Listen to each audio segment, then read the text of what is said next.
Good morning students, how are you? You are welcome to CR international online classes. आज का आपका assignment number है 98 for both medium. Hindi और English के लिए कॉमन टॉपिक है आपका। ये 12th आर्ट्स के अंदर 30 सितंबर 2020 के लिए द लास्ट हीरोइक डेज आज का टॉपिक है। आखिरी बहादुराना दिन इसको हिंदी में कहा जाता है। लेसन नंबर 13 का टॉपिक है, महात्मा गांधी जी से बिलोंग करता है। इसके बारे में मैं थोड़ा सा इसकी बैकग्राउंड आपको बताता हूँ। महात्मा गांधी जी एक नेशनल हीरो की तरह हैं। उन्होंने हमारे देश के अंदर अपनी छवि को बनाया लोगों की नज़र के अंदर। वो एक वास्तव में ही एक बहादुर नेता थे। उन्होंने अपने लेवल पर बहुत ही अच्छा काम करके दिखाया। भारत की आज़ादी मिलने से पहले उनका संघर्ष बिल्कुल एक तरह से ईमानदार नेता की तरह उन्होंने बहुत ही संघर्षपूर्ण काम करके दिखाया और उनका रिजल्ट भी सामने रहा। हम भी देख पाते हैं कि कितना रिजल्ट उनके कार्यशैली का रहा। उनके आंदोलन कितने ज़्यादा सफल हुए थे, आम जनता को कितना अच्छा मैसेज मिला था, टाइमली अवेयरनेस आ गई थी, लोगों के अंदर एकजुटता देखने को मिली और सबसे बड़ी बात है राष्ट्रीय एकता मजबूत हुई भारत के लोगों के बीच, जो कि क्षेत्रवाद के नाम पे, धर्म के नाम पे, जाति के नाम पे अक्सर विवादित रहते हैं, लेकिन इस चीज़ के अंदर वो लोग भुला चुके थे, सब लोग एक हो गए थे। महात्मा गांधी जी ने देखा कि कुछ समस्याएं थी, जैसे 16 अगस्त 1946 को मोहम्मद अली जिन्ना, जो कि मुस्लिम लीग का एक नेता था, उसने डायरेक्ट एक्शन की कार्रवाई दे डाली क्योंकि उसकी डिमांड पाकिस्तान के निर्माण की थी और वो उसी की पूरी नहीं हो रही थी। तो उसने सोचा कि मैं यहाँ खून खराबा पैदा कर देता हूँ, जिसकी वजह से हिंदू और मुस्लिम समुदाय आपस में लड़ने लगे और परिस्थितियाँ ज़्यादा खराब हो जाएंगी। तो अंग्रेजी सरकार डेफिनेटली हमें पाकिस्तान एक अलग स्वतंत्र राज्य के रूप में प्रदान करेगी। इस प्रकार उनका प्रयास, उनकी सोच उनके साथ थी, लेकिन महात्मा गांधी जी, जवाहरलाल नेहरू जी, सरदार वल्लभ भाई जी, इनकी कोई इस तरह की सोच नहीं थी। वे भारत को एक अखंड स्वरूप में देखना चाहते थे, इसके टुकड़े बर्दाश्त नहीं करना चाहते थे। वो सदा से देखते आए थे हिंदू और मुस्लिम आपस में भाईचारे के साथ में रहते हैं और वो आगे भी यही चाहते थे कि आगे भी भविष्य में ऐसे ही रहें। लेकिन कटु सत्य ये था कि अंग्रेजी साम्राज्य ने भारत को आज़ादी तो दी, इंडिया को आज़ादी तो दी, लेकिन इसके दो टुकड़े कर दिए, भारत और पाकिस्तान, जो कि धर्म के नाम पर करने की कोशिश की गई। और लेकिन भारतीय नेताओं ने साफ साफ शब्दों में व्यक्त किया कि हमारे देश धर्मनिरपेक्ष था, आज भी है और आगे भी रहेगा। अल्पसंख्यकों के लिए किसी तरह का कोई खतरा यहाँ नहीं है, उनके धर्म की रक्षा होगी, उनकी परंपराओं की रक्षा होगी, किसी तरह की कोई दिक्कत किसी भी व्यक्ति को नहीं होने वाली है। और दूसरी तरफ जो पाकिस्तान है, पाकिस्तान के अंदर किस तरह के हालात रहते हैं वो वहाँ के नेता सोचेंगे।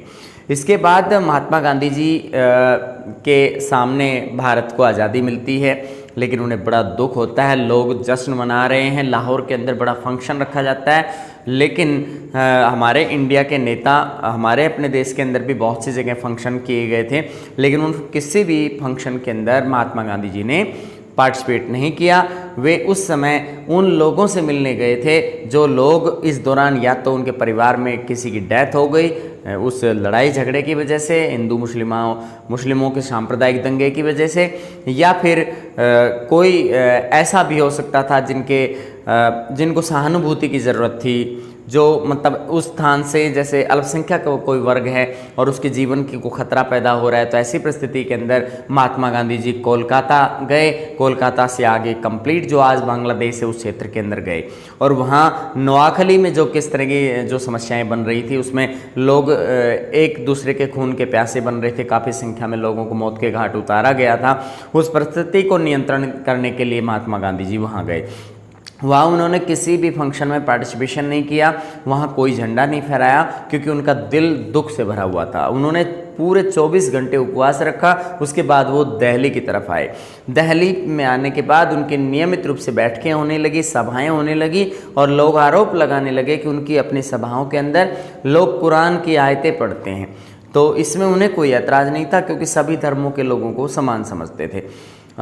उन पर मुस्लिमों का खुशामदी होने का आरोप लगाया गया। जैसे कि नाथूराम गोडसे एक हिंदुत्ववादी अखबार का संपादक था, चरमपंथी ब्राह्मण था, पुणे का रहने वाला था महाराष्ट्र में। और ये व्यक्ति पहले तो महात्मा गांधी जी को पसंद करता था, लेकिन यही व्यक्ति वो व्यक्ति है जिसने महात्मा गांधी की हत्या 30 जनवरी 1948 को दिल्ली के अंदर प्रार्थना सभा में की। और हमारे देश के एक बड़े नेता का अंत हो गया और आज उन्हें याद किया जाता है।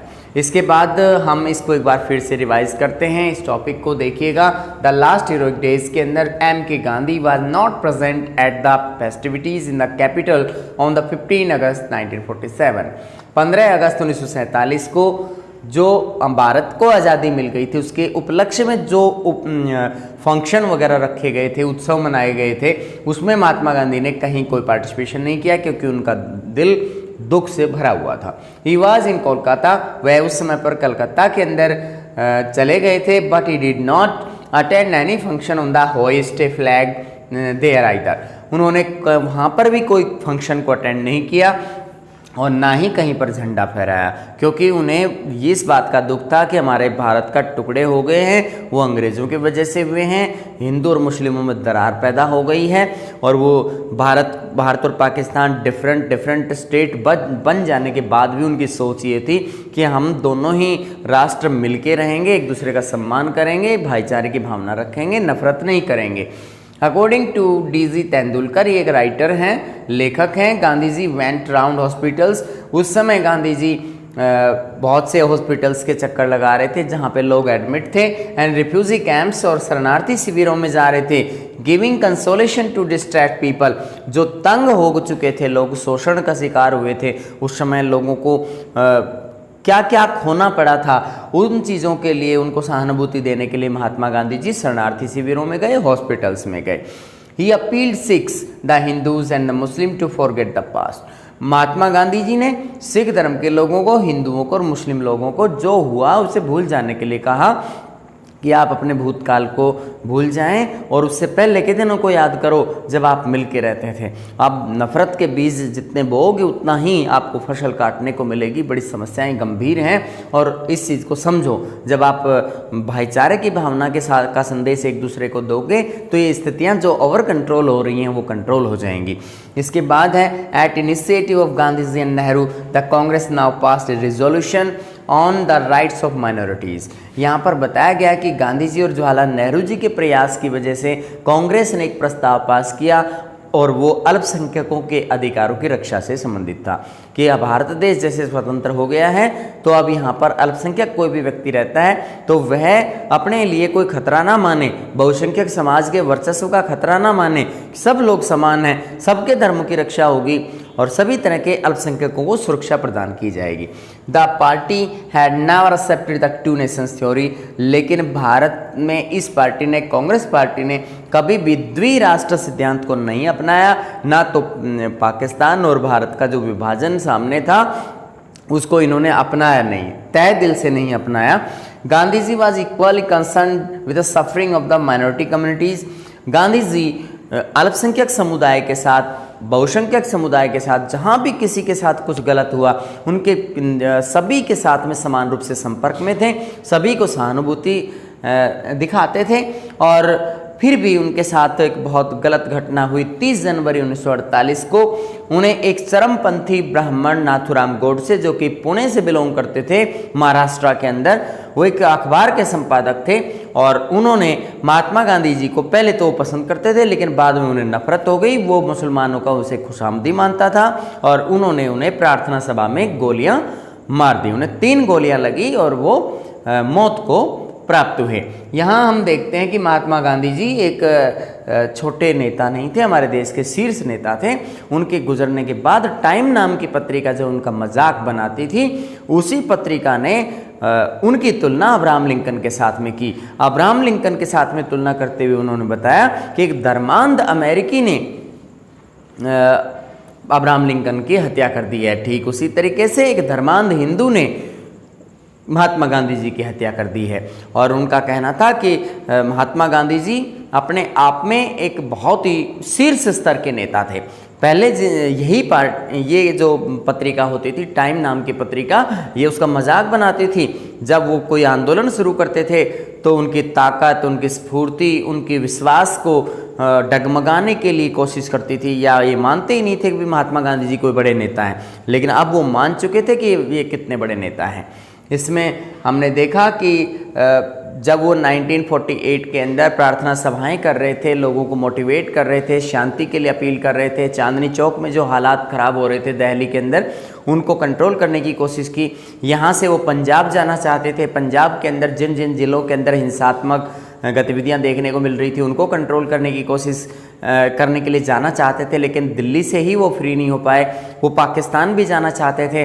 पाकिस्तान के लोगों को के साथ भी उनकी सहानुभूति थी, लेकिन वो किस मुंह से जाते वहाँ, क्योंकि उनकी हमारे यहीं की परिस्थितियाँ नियंत्रण में नहीं आ रही थी। वो पाकिस्तान जा कर के क्या करते।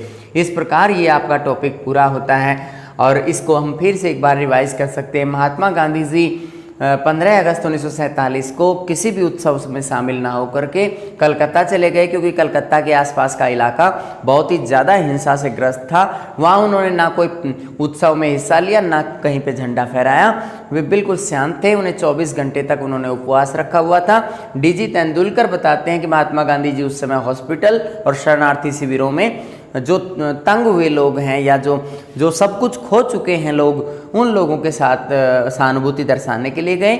महात्मा गांधी जी ने सिख, हिंदू और मुस्लिमों के साथ उन्हें अपने भूतकाल को भुलाने के लिए कहा कि जो घट गया है वो घट गया है, एक दूसरे से दुश्मनी लेना ठीक नहीं है। आप पहले जैसे रहते आए हो वैसे ही आगे भी रहना है। At the initiative of Gandhi ji और नेहरू जी के प्रयास से कांग्रेस पार्टी ने एक प्रस्ताव पास किया जो अल्पसंख्यकों के अधिकार से संबंधित था।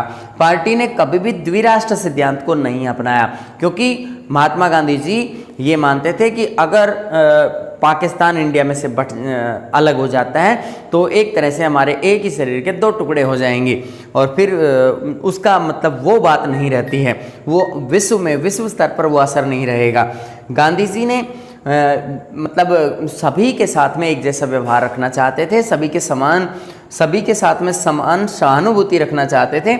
अल्पसंख्यक समुदाय के साथ में उनकी समान सहानुभूतियाँ थी और वो उनके कष्टों में उनकी मदद करना चाहते थे, और उन्होंने की भी थी।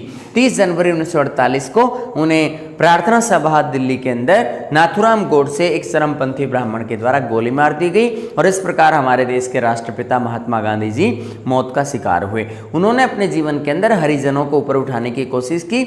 हरिजनों को हरिजन नाम देना भी उन्हीं का काम है, और उन्होंने हरिजन नामक जो एक अखबार निकाला था, उसमें जो भी व्यक्ति पत्र व्यवहार करते थे उनके पत्रों को सीधा प्रकाशित कर देते थे, ताकि लोगों की सोच का सब लोगों तक उनकी बात पहुंचे और उन्हें भी गर्व का एहसास हो। यहाँ हम देखते हैं कि महात्मा गांधी जी ने किसी क्षेत्र विशेष या किसी भी वर्ग विशेष का कोई पक्ष नहीं लिया। सभी लोगों को समान मानते हुए उन्होंने वर्ग भेद की भावना और धर्म भेद की भावना से दूर रहते हुए सांप्रदायिक सद्भाव बनाए रखने की अपील को जोरदार तरीके से उठाया, भाईचारे की भावना को महत्व दिया। और इस प्रकार हम देखते हैं कि राष्ट्रपिता महात्मा गांधी ने हमारे देश के राष्ट्रवाद में सबसे बड़ी भूमिका अदा की है। वो अगर हमारे नेता ना होते तो डेफिनेटली हमारे देश के लिए बड़ी चुनौती होती, और इतने आंदोलन नहीं चलते, इतनी ज़्यादा मतलब अंग्रेज़, हो सकता है कि अंग्रेज़ भी इतने ज़्यादा परेशान ना होते। उनको अंग्रेज़ों को परेशान करने में, अंग्रेज़ों को यहाँ से भगाने में महात्मा गांधी जी का बड़ा रोल प्ले उन्होंने किया है, बड़ा योगदान है उनका। इसलिए सारा राष्ट्र उनके प्रति इस बात के लिए कृतज्ञ है, उनका आभार व्यक्त करता है, दिल से आभार व्यक्त करता है। और हम सबको भी महात्मा गांधी जी को इसी रूप में याद रखना चाहिए। कुछ लोग उनका मजाक बनाते हैं तो वो बात अच्छी नहीं है। वे वास्तव में ही हमारे रियल फादर ऑफ नेशन हैं, और हमें उनके प्रति अपनी श्रद्धा व्यक्त करनी चाहिए। इस प्रकार ये आपका टॉपिक कंप्लीट होता है। धन्यवाद।